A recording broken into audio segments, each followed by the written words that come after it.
já para abrir, convidamos General Paulo Chagas com a palavra.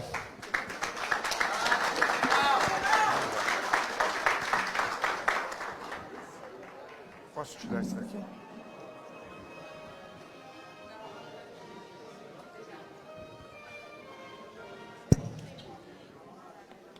Boa noite a todos e a todas.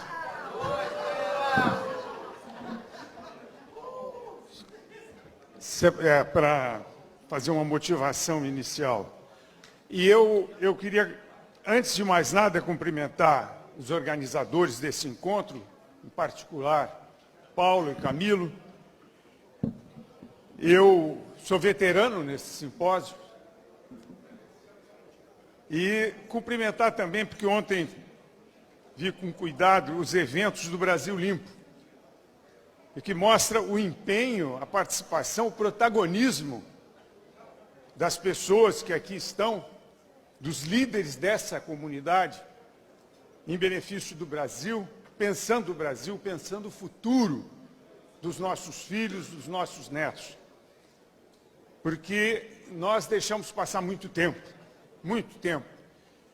e agora nós ouvimos aqui mais de uma vez que uma geração precisa ser recuperada. Nós precisamos construir uma nova geração, porque as gerações que aí estão, já estão contaminadas, e a estrutura que nós temos para fazer essa mudança também está. Então demandará muito tempo, muita garra, muita determinação de todos nós para mudar o rumo, levar o Brasil para o rumo que tem que ser levado. Durante uma das manifestações em Brasília, eu fui perguntado por uma senhora, e pela maneira como ela me questionava, ela era intervencionista. E ela procurava ver se eu dava alguma luz para aqueles anseios dela, de que houvesse um golpe militar. E como ela não conseguia, ela me perguntou, mas general, afinal, o que nós temos que fazer? E eu respondi simplesmente que nós temos que mudar a cara do Congresso. Nós temos que mudar a cara do Congresso, porque aí nós vamos mudar o Brasil. A nossa Constituição, também foi dito aqui, tem característica de parlamentarista. Então, o poder foi colocado propositadamente no Congresso.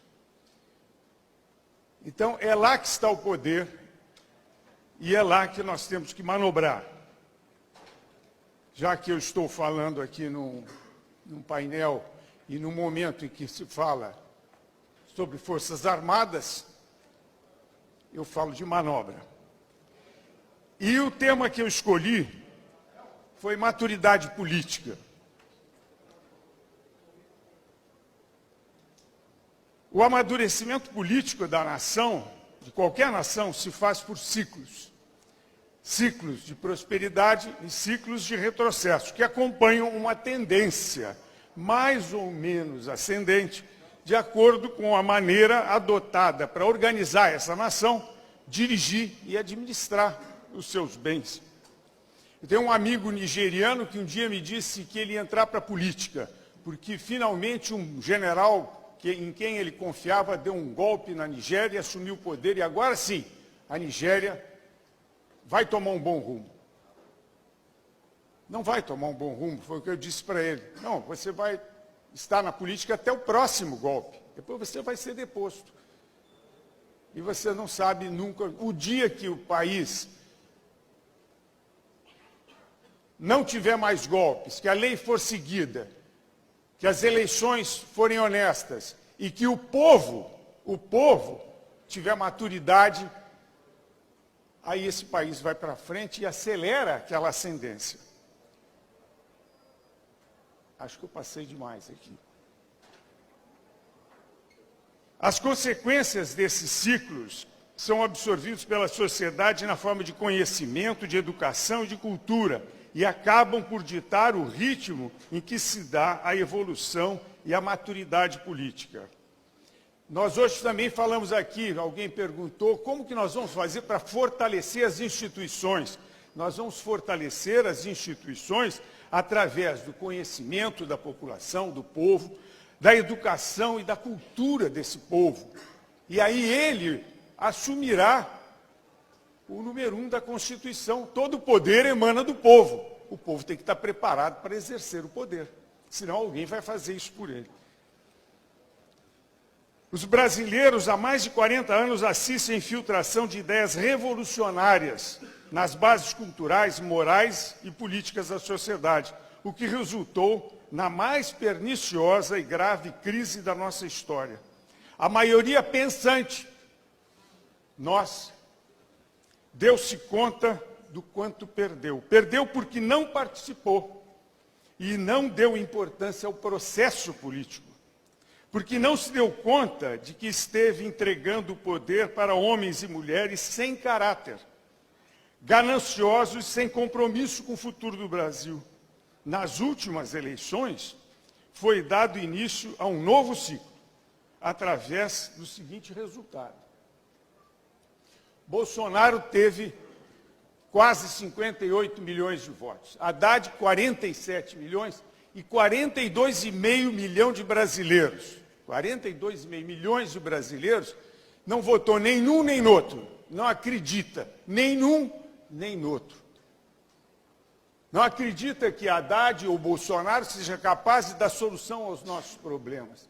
Se nós fizermos uma conta bem superficial, nós vamos ver que 1/3 acredita, 1/3 não acredita, 1/3 acredita em Bolsonaro, outro terço acredita no Haddad ou na esquerda, e outro terço não acredita mais no Brasil. Maquiavel nos diz que a primeira impressão que se tem de um governante e da sua inteligência é dada pelos homens que o cercam. Ou seja, o governante não precisa saber tudo, ele precisa saber quem sabe. As propostas do governo Bolsonaro nos dão a melhor oportunidade das últimas décadas para vencer a ilusão esquerdista, mas principalmente para prepararmos e direcionarmos o Brasil para um novo e definitivo futuro, pensando nas próximas gerações através de um projeto de país, um projeto de nação.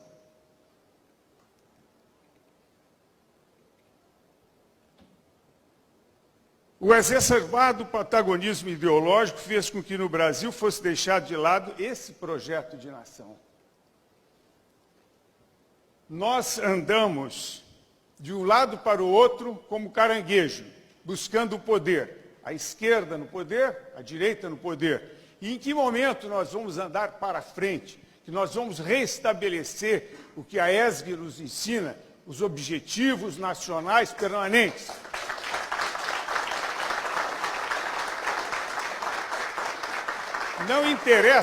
Não interessa se nós vamos abordar esses objetivos por um caminho um pouco à esquerda, centro-esquerda ou centro-direita. Interessa que nós estejamos focados naquele objetivo, naqueles objetivos, e vamos persegui-los da melhor maneira possível. Não basta combater a esquerda para que o Brasil progrida. Isso é outra coisa que nós temos que... Não basta derrotar a esquerda para dizer que agora nós vamos para frente. Não. É preciso provar a nossa competência e deixar que o povo escolha o que é melhor para si. Eu digo isso porque nós, provando a nossa competência, o povo terá condições de avaliar. O povo, aquele que manda, aquele que tem o poder, ele poderá avaliar o que foi uma coisa e o que foi outra coisa. O que é uma coisa e o que é outra e decidir corretamente. Depende de quem? Depende de nós. Nós, conservadores, de direita, liberais, que vencemos essa eleição.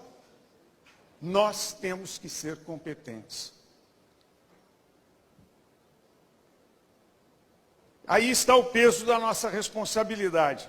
Tem que dar certo. Nós não temos plano B. O Brasil tem que chegar ao final desse mandato em condições de eleger outro grupo, ou o mesmo grupo, mas com o mesmo pensamento, porque senão não vai dar certo.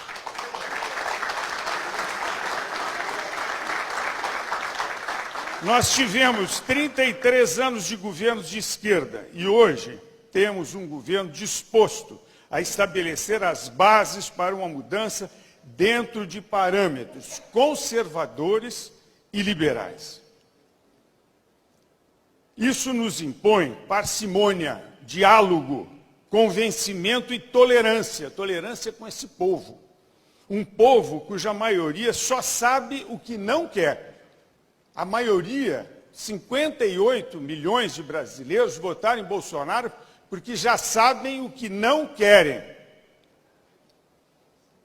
Mas não sabe viver longe do Estado.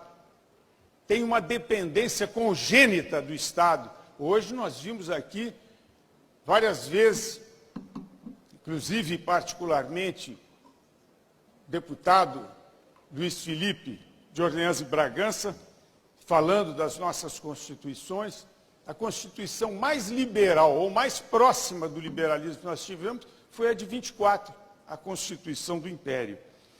Então, nós nos acostumamos a depender do Estado, o povo se acostumou a depender do Estado, e ele já concluiu que o Estado, a maioria já viu, o Estado não ajuda, mas tem medo de viver longe dele, porque precisa agora ter iniciativa, fazer por si, e isso não é fácil.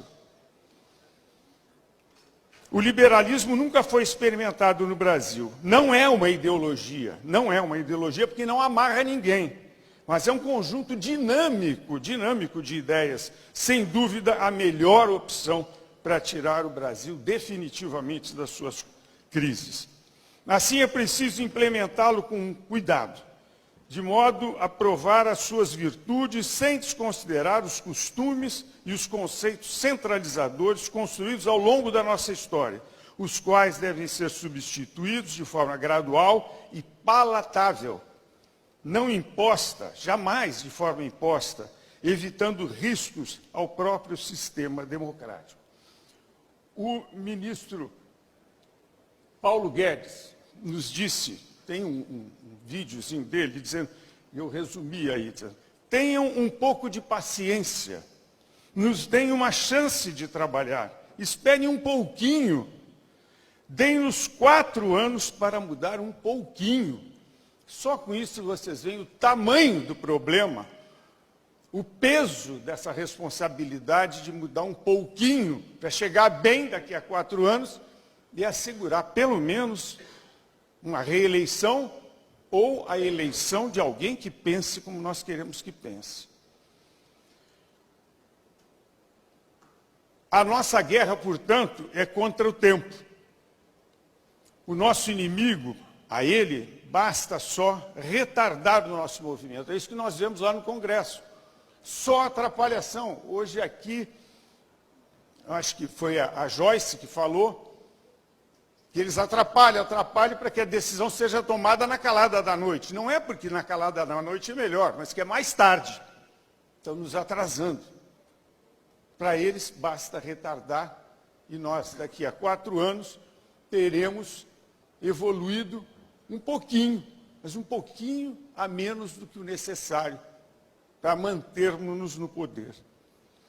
Determinação com diálogo e paciência são as palavras-chave do processo de mudança. Nesse contexto, cresce de importância o papel da política. Não podemos deixar que o nosso desprezo pelo processo político acabe por fechar a janela de oportunidade que se abre para nós. A política é a arte de chegar ao consenso do que é melhor para a sociedade.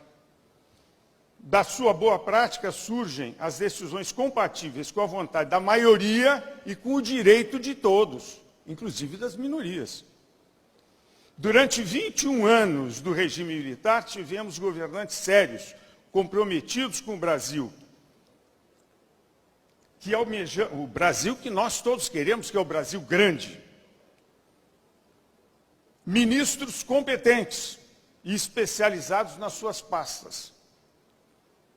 tivemos um autoritarismo responsável e necessário. O Brasil progrediu, cresceu como nunca, mesmo enfrentando 2 crises do petróleo e uma guerra contra o terrorismo.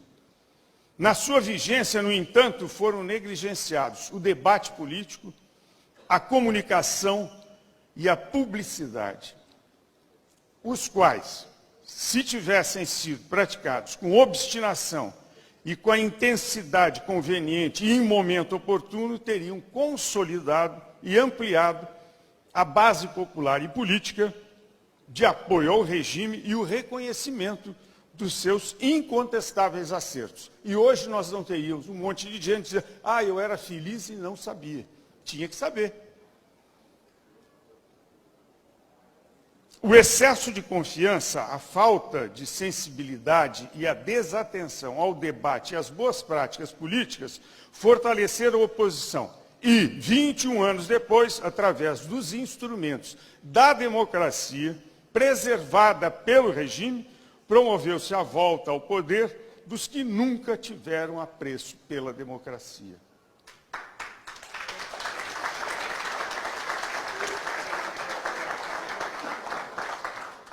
Três décadas de desregramento e de promiscuidade se passaram, e em meio ao caos, assim como o regime militar, imposto pela circunstância e aclamado pela imensa maioria do povo, surge outra vez no horizonte a esperança de um Brasil melhor.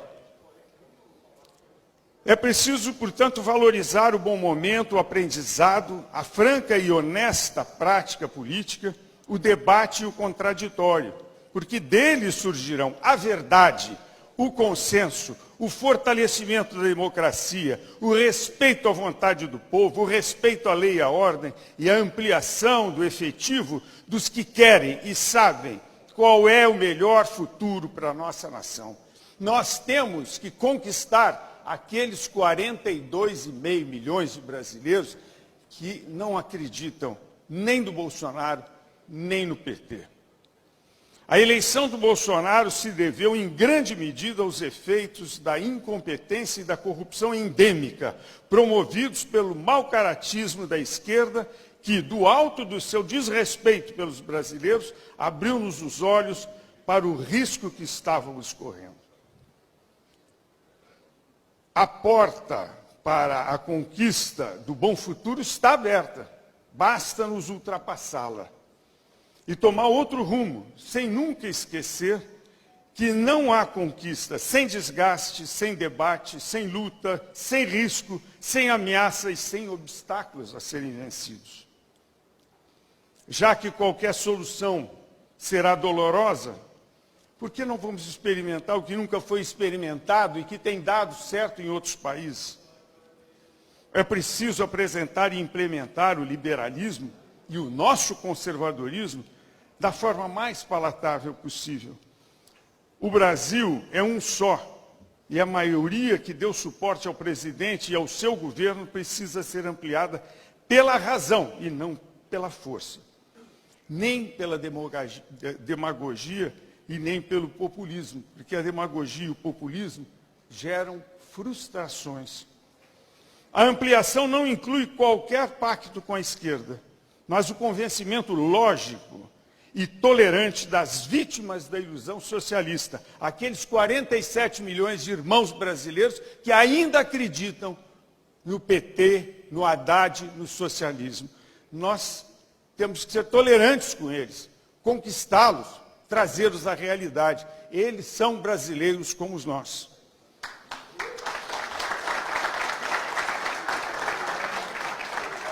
É preciso que a nossa forma de pensar e de agir não ponha em risco a melhor oportunidade que já tivemos para alcançar o futuro que há tantas gerações estamos a perseguir. Temos que nos convencer de que o poder do povo está no Congresso Nacional e que é por intermédio dele que vamos fazer as mudanças necessárias e possíveis. E eu vou agora citar um cidadão que eu não conheço, mas acho que ele pensa como eu, Fábio Pegrucci. Eu vou ler o que ele escreveu, resumo do que ele escreveu. Jair Bolsonaro venceu a eleição mais democrática de toda a história brasileira. Sem uma grande estrutura partidária, sem dinheiro roubado de estatais para financiar uma campanha milionária. Tendo a imprensa majoritariamente contrária, enfrentando toda sorte de truques, falsificações e patifarias. E ainda sofrendo um atentado que quase lhe tirou a vida. Eleito, cercou-se de uma equipe com nomes excelentes. Empossado, deparou-se com um momento extraordinário para empreender as reformas necessárias à libertação do país dos grilhões que impedem seu desenvolvimento. O sucesso das ações a serem empreendidas pelo atual governo, agora precisamos de um projeto de país. Ponderação, cautela, reserva, senso crítico é um desses princípios. É com esses princípios que podemos auxiliar nossos governantes, humanos e falhos, como não poderia deixar de ser, e tirar o país do atoleiro e conduzi-lo a um outro patamar econômico, social e civilizacional. Encerrando essa citação, digo que não podemos nos impor pelo viés do radicalismo, porque ele vem sempre acompanhado pela incoerência e pelo retrocesso. E eu volto ao Maquiavel. A primeira impressão que se tem de um governante e da sua inteligência é dada pelos homens que o cercam. A qualidade da equipe de governo apresentada ao presidente e acolhida por ele nos permite acreditar que a pauta da campanha será implementada e executada, apesar das intenções eleitoreiras de uma oposição comprometida com o passado e que se esconde atrás de uma máscara dita centrista. Como na guerra, para cada batalha política, em função do objetivo, do inimigo e do ambiente operacional, teremos uma atitude e uma composição de meios. É preciso que se mantenha o estudo de situação continuado, que se planeje, que se executem ações conjuntas, coordenadas e controladas, jamais isoladas e personalistas. É preciso estar atento aos interesses e às disponibilidades de cada momento para que o esforço seja recompensado pela conquista dos objetivos políticos com o mínimo de desgaste e no menor tempo. Nós não temos tempo a perder. Na política, como na guerra, não interessa como, quem e de que forma seja feito, mas que seja feito. E que o que tem que ser feito, seja feito, considerando sempre que o adversário em uma causa pode ser o aliado em outra. É o que se costuma chamar de articulação política e que nós vimos o senador Major Olímpio dizer agora, quando na aprovação da reforma da Previdência, ele disse: nós perdemos 78 bilhões, porque faltou articulação política. Nós não podemos nos dar esse luxo de não articular, nós estamos em minoria no Congresso, então a articulação política é fundamental. Na política, como na guerra, não interessa como, quem, isso é muito importante. Não interessa, nós temos é que conquistar os nossos objetivos. E agora esse é um momento de grande religiosidade, quando uma palestra sai concluindo, todo mundo diz assim: graças a Deus vai acabar. Então é um momento de grande religiosidade. Não podemos nem devemos nos impor pelo choque frontal, mas pela manobra inteligente e objetiva, que assegurará a conquista e a consolidação dos nossos objetivos. Não devemos impor uma nova hegemonia do pensamento, mas provar que a nossa proposta para o Brasil é, de fato, a melhor. Estamos no início de um novo tempo, o que nos exige cautela e pouco assodamento para que o nosso movimento seja contínuo e unicamente para frente, na direção dos nossos objetivos nacionais permanentes. É preciso confiar na democracia e entender que não há atalho para a conquista da maturidade política. É preciso mudar o comportamento e, dessa forma, eliminar do quadro de representantes e dirigentes aqueles que transformaram a carreira política em sinônimo de esperteza e de desonestidade. As soluções definitivas para o Brasil não estão próximas. E se não soubermos dar os primeiros e todos os demais passos, estaremos apenas fazendo mais do mesmo. Nós não podemos nos dar ao luxo de falhar outra vez. Não podemos fazer letra morta do lema Brasil acima de tudo e Deus acima de todos. Pátria amada, Brasil!